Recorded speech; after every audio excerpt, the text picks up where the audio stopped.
শাকিব খান তো এখনো ফোন দেয়নি, ওনার জন্য ওয়েট করছি। যেহেতু আমি র্যাম মডেল, সো আমি সব রকম ড্রেস পরি।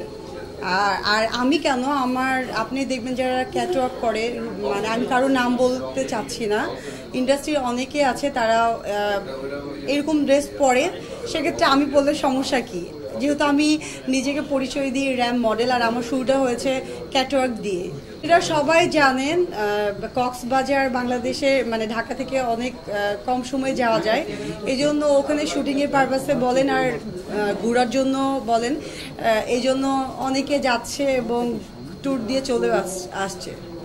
আপনাদের মাধ্যমে আমি একটা ইন্টারভিউতে বলেছিলাম, তো ভেবেছি যে হয়তো বা কেউ যদি আপনাদের মাধ্যমে যদি নিউজটা পাই, এই জন্য ওয়েট করছি।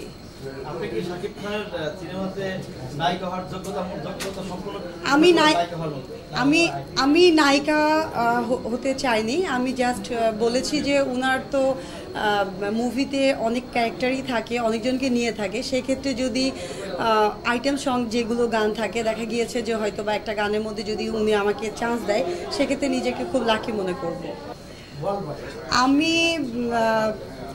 আমি হলো বুলবুল টুম্পা আপুকে অনেক পছন্দ করি, আমি বুলবুল টুম্পা আপুর স্টুডেন্ট, আমি ওনাকে অনেক ফলো করি।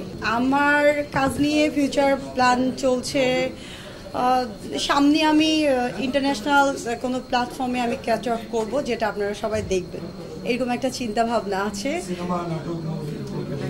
সিনেমা মুভি আমার আপাতত টার্গেট নাই। আপাতত আমি ফটোশ্যুট এবং ক্যাটওয়াক যেগুলো আমি করছি, রিসেন্ট 31-এও আমি বনানীতে শেরাটন একটা করলাম, এটা আমার খুব ভালো লাগে র্যাম শো করতে, এটাই আমি আপাতত এটা নিয়ে বিজি আছি। আমার জায়েদ খানের সঙ্গে কিছুদিন আগে একটু হয়েছে, যেখানে অঞ্জনা আপা মারা গিয়েছিলেন, উনি খুব মন খারাপ করছিল, কারণ উনি আসতে পারে নাই, দেখতে পারে নাই, এটা নিয়ে এটা হলো জাস্ট একটু পার্সোনাল কথা হয়েছে, আর কি। থ্যাংক ইউ ভাইয়া, থ্যাংক ইউ।